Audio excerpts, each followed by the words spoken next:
homesteading made easy. Today we're going to talk about tapping trees, maple trees, to make maple syrup. You want a bit that is 5/16 a drill bit, then measure in about 1.5 to 1 3/4 inch and mark it with a tape. That way you know how far to drill into the tree. Then here is the spigots that we use. You take a rubber mallet and put that into the tree until it starts dripping. Then the bags we use are actually wine bags. There's a cap on here that we take off and cut off part of it back to the rim, and then cut off the edge to pour out the sap. Then you hang that on the spigot, and that just hangs there.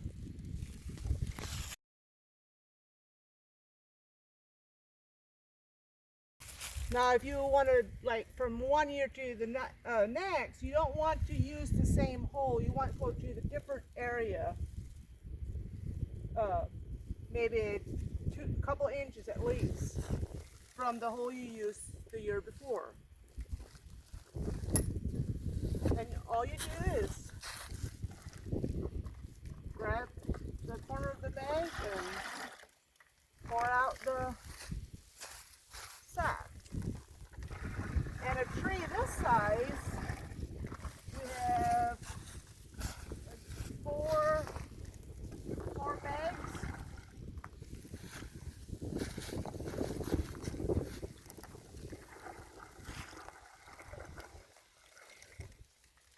This is how much we got today. We gathered yesterday, so in about 24 hours, this is how much sap we got out of this tree. So when to tap the trees, like the weather. So what is ideal is when the temperature rises to 40 degrees or above during the day, then goes below freezing during the night. That's the ideal weather type you want to tap the maple trees, because the sap goes down in the fall into the root system. Then as it warms up, it starts coming up again. Then when it gets cold during the night, it goes down. Then when it warms up, it comes up. And if you have a couple days, by the weekend, it's supposed to stay above freezing. So the sap won't run as well, but we'll wait, because most times it goes down, the temperature drops again below freezing. Then we'll have another couple good runs. So you want to keep doing that until the trees start budding, because when the trees start budding, the syrup will have more of a bitter taste. It's not as good. That's usually when we take out the taps and we're done for the season. It's when the syrup turns darker and it does not have as good as flavor anymore. And most of our taps are on somebody else's property. We have a total probably around 45 taps altogether. The ones that are on her property, we get 3/4 of the maple syrup and she gets 1/4. Over here we have a couple more trees. Now we only have 2 bags on this one, but this tree is not giving near the amount sap that the other one did. So I don't know if we will, this is the first year we tapped this one, so I'm not sure if we'll do it again. Over here we have, what is it, 2? Yeah, this tree we have 2. And usually this one gives a fair amount, maybe not as much as the other one, but still a fair amount. I don't know if you knew that you could tap black walnut trees too. That is what these trees are out here. They don't give as much as maple trees, but still you can get some. The syrup is a little bit darker and has a little bit of different flavor than the maple trees, but usually we just mix it together. Okay, here's our operation of where we cook the sap. We usually start out with 20 gallons of sap.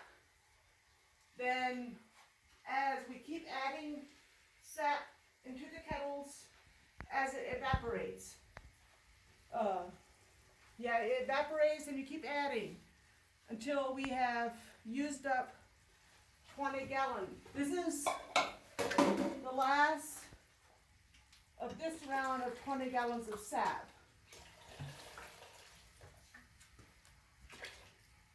So we'll keep cooking until I'm able to take that kettle and add it to these two. Then once these are cooked down, I'll put this in this kettle and I'll just keep cooking. If the water keeps evaporating out, then once this is cooked down to maybe about half, I take it in the house and finish it in there. Then once that kettle is empty, we'll start a new batch. We'll just keep going till we're done. Right now we have enough for 2 batches that we gathered today and yesterday. So we'll still have plenty of cooking to do. And we do it with LP. We need to probably fill up that one tank that lasted us, 3 days, the small tank.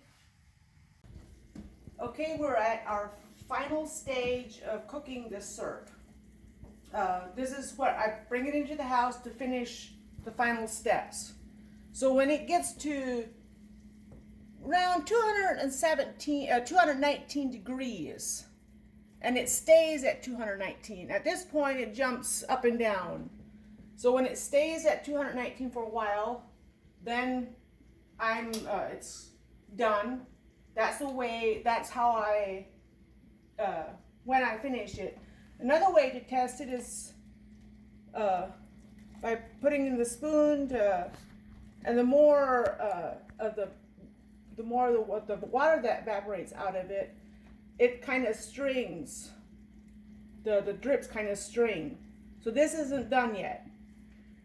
Then when it's done, this is where what I use to seam it. You have to seam it because there's a kind of a gooey slime that you want to seam out. I have a old t-shirt and I have it 4 layers because it seems if you only have 2 layers, at the bottom of the can towards the end you'll have a layer of it's okay, but it just doesn't look as nice.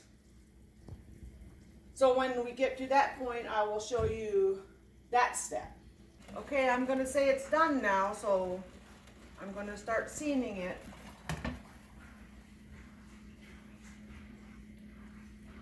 And you don't need any fancy tools. You can do with what you have.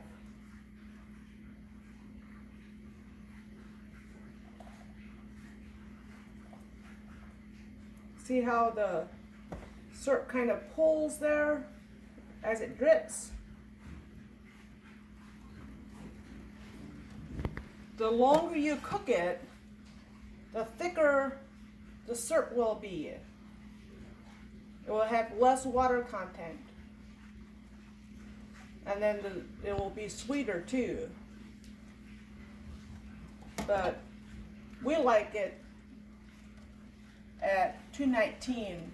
Once it stays at 219, that the temperature doesn't jump down and up and as much. Then I take it off. Then you just pour it into your jars.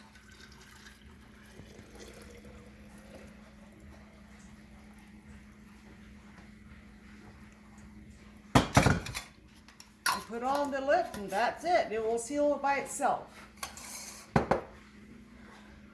And one other tip, you want to do most of the cooking outside because the steam that comes off can be sticky.